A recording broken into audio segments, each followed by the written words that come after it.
নবীর আদর্শ যারা অনুসরণ করেছে তাই দামি হয়ে গিয়েছে।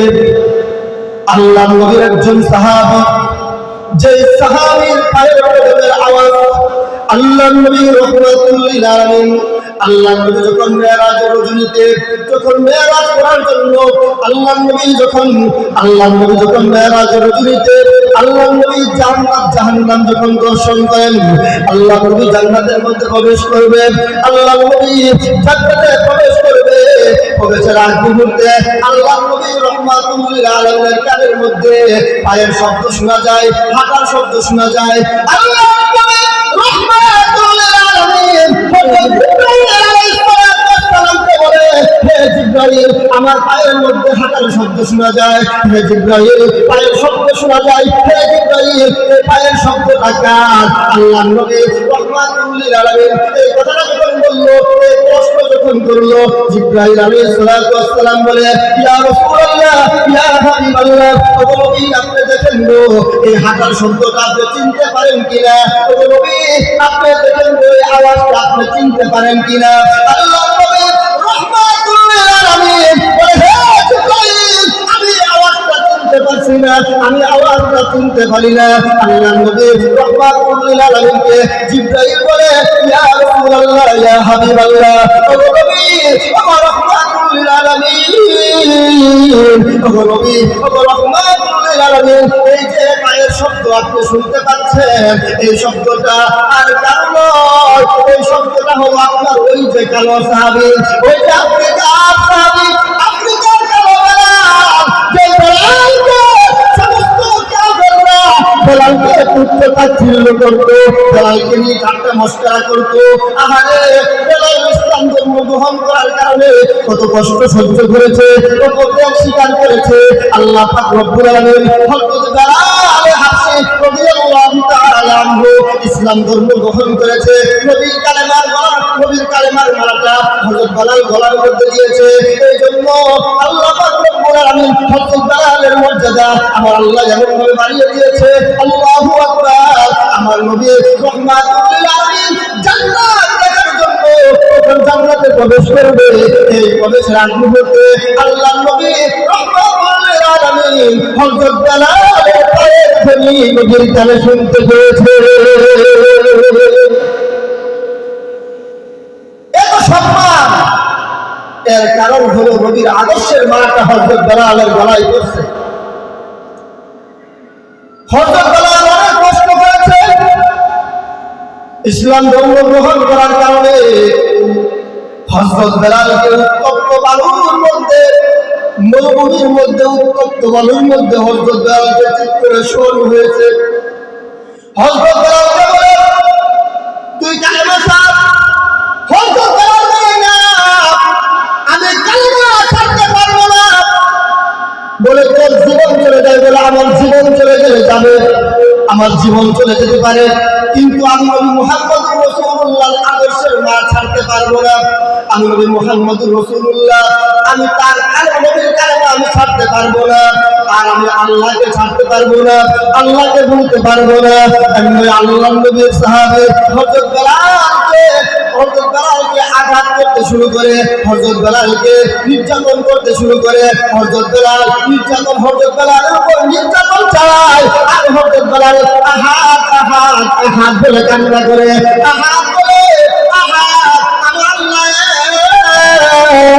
আমার আল্লাহ, আমার আল্লাহ অদ্বিতীয়, আমার আল্লাহ ছাড়া কোনো মাবুদ নেই, আমার আল্লাহ এক, আমার আল্লাহ অদ্বিতীয়, আমার আল্লাহ এক, আমার আল্লাহ অদ্বিতীয়। এই শব্দটা বারবার হযরত বেলালের জবান দিয়ে বের হয়। হযরত বেলাল বলে আহাত, হযরত বেলাল বলে আহাত, আহাত আহাত বলে আল্লাহ পাক রব্বুল আলামিন হযরত বেলালকে এই কষ্ট স্বীকার করেছে। আমার আল্লাহ হযরত বেলালের এই প্রত্যেকটা কষ্টের বিনিময়ে আমার আল্লাহ হযরত বেলালের মর্যাদা আমার আল্লাহ বুলন্দ করে দিয়েছে। বলেন সুবহানাল্লাহ। যে যত বেশি ত্যাগ স্বীকার করেছে তার মর্যাদা ইসলামের ইতিহাসের মধ্যে আল্লাহ পাক রব্বুল আলামিন তাদের মর্যাদা আল্লাহ বুলন্দ করে দিয়েছে। এর মধ্যে হযরত বেলাল হাবশী রাদিয়াল্লাহু তাআলা আনহু এই ইসলাম ধর্ম গ্রহণ করার কারণে কত কষ্ট করেছে, মুজাহাদা করেছে। এই জন্য আল্লাহ পাক রব্বুল আলামিন হযরত বেলালের মর্যাদা আল্লাহ বাড়িয়ে দিয়েছে। শুধু তাই নয়, আম্মা জান একটা কথা শুনুন, আপনারাও তো অনেক দামি, আপনারাও তো অনেক দামি।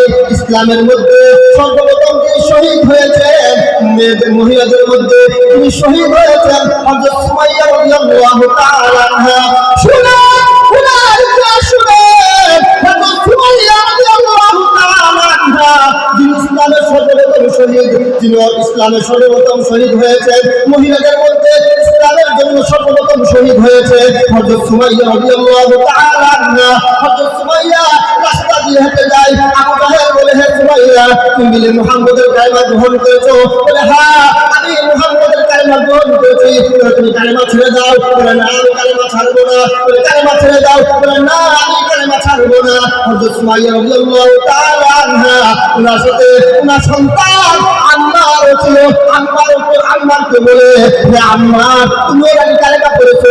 বলে হ্যাঁ, আমিও কালেমা করেছি। সুমাইয়াকে ডাক দিয়ে আবু জাহেল বলে, হে সুমাইয়া তুমি তোমার সন্তান মুহাম্মদের কালেমা ছেড়ে দাও। হযরত সুমাইয়া রাদিয়াল্লাহু তাআলা আনহা বলে, না আমি নবীর কালেমা ছাড়তে পারবো না, নবীর কালেমা ছাড়তে পারবো না। আবু জাহেল বলে, যদি নবীর কালেমা না ছাড়ো তাহলে ভয়াবহ শাস্তি দেখবা। বলে তুমি যদি মুহাম্মদের কালেমা না ছাড়ো তাহলে ভয়াবহ শাস্তি দেখবা। মুহাম্মদের কালেমা ছেড়ে দাও,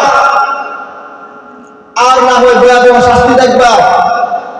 আবু জাহেল এক পর্যায়ে আম্মারকে ডাক দিয়ে বলে, হে আম্মার নবীর কালেমা ছেড়ে দে, আর না হয় তোর সামনে তোর মাকে উলঙ্গ করবো বলে নাউযুবিল্লাহ। আবু জাহেল ডাক দিয়ে বলে, হে আম্মার নবীর কালেমা ছেড়ে দে, আর না হয় তোর সামনে তোর মাকে উলঙ্গ করে ফেলবো। এই কথাটা বলার পর আম্মারের চোখ দিয়ে ঝরঝর করে পানি ছেড়ে ছেড়ে কান্না করে এক পর্যায়ে আম্মারের মা হযরত সুমাইয়া রাদিয়াল্লাহু তাআলা আনহা ওনার শরীর থেকে কাপড়গুলো, সমস্ত কাপড়গুলো খুলে তাকে উলঙ্গ করে ফেলল। হযরত আম্মার রাদিয়াল্লাহু তাআলা আনহু উনি নিচের দিকে তাকাইয়া চোখ দিয়ে ঝরঝর করে পানি ছেড়ে ছেড়ে কান্না করে আর আল্লাহর কাছে বলে, আমার নিজের চোখ দিয়ে আজকে এই অবস্থা দেখতে হচ্ছে। আয় আল্লাহ, এটা তো কেবলমাত্র তোমার ধর্ম ইসলাম গ্রহণ করার কারণে, আয় আল্লাহ ইসলাম ধর্ম গ্রহণ করার কারণে আজকে আমার সামনে আমার মাকে উলঙ্গ করেছে। এই কথা বলে বলে বলে মনে মনে ওনার চোখ দিয়ে ঝরঝর করে পানি ফেলে ফেলে কান্না করে। আল্লাহ পাক রব্বুল আলামিন সবগুলো দেখতেছে। আল্লাহ পাক রব্বুল আলামিন এই সবগুলো দেখে আল্লাহ পাক তাদের মর্যাদা আল্লাহ বাড়িয়ে দেয় নাই। আল্লাহ সাহাবায়ে কেরামদের উপর আল্লাহ রাদিয়াল্লাহু আনহুম ওয়া রাদু আন এই আয়াত আল্লাহ এমনি নাযিল করে নাই। সাহাবায়ে কেরামদের উপর আল্লাহ সন্তুষ্ট এমনি হয় নাই। সাহাবায়ে কেরাম ইসলামের জন্য কত বিসর্জন করেছে, বিসর্জন দিয়েছে, কত পুষ্কর, কত কুরবানি করেছে, কত ত্যাগ স্বীকার করেছে। হযরত সুমাইয়া রাদিয়াল্লাহু তাআলা আনহাকে আবু জাহেল বলে, তুমি কালেমা ছেড়ে দাও। হযরত সুমাইয়া বলে, না আমি কালেমা ছাড়বো না। বলে কালেমা ছেড়ে দাও? বলে না আমি কালেমা ছাড়বো না। এরকম ভাবে আবু জাহেল বলে, কালেমা ছেড়ে দাও। তুমি বলে না কালেমা ছাড়বো না। এক পর্যায়ে হযরত সুমাইয়া রাদিয়াল্লাহু তাআলা আনহাকে আবু জাহেল একটি বর্ষার মাধ্যমে হযরত সুমাইয়া রাদিয়াল্লাহু তাআলা আনহার মধ্যস্থানের মধ্যে আঘাত করতে করতে হযরত সুমাইয়া দুনিয়া থেকে বিদায় হয়ে যাবে। এই মুহূর্তে হযরত সুমাইয়া তার সন্তান আম্মারকে ডাক দিয়ে বলে, হে আম্মার,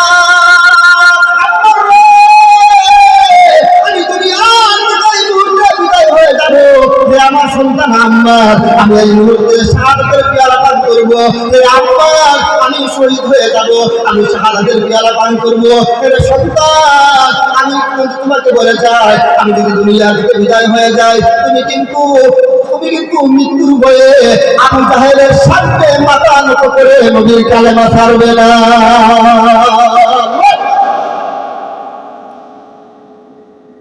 কেমন ছিল তাদের ঈমান?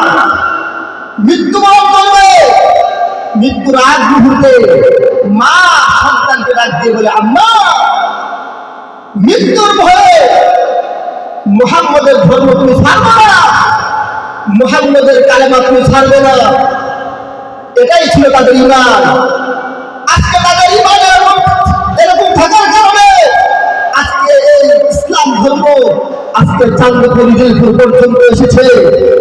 যদি তাদের ঈমান যদি মজবুত না থাকতো, তারা যদি আল্লাহর জন্য যদি জীবন উৎসর্গ না করতো, তাহলে ইসলাম আজকে এই দিন চাঁদ পর্যন্ত আসতো না।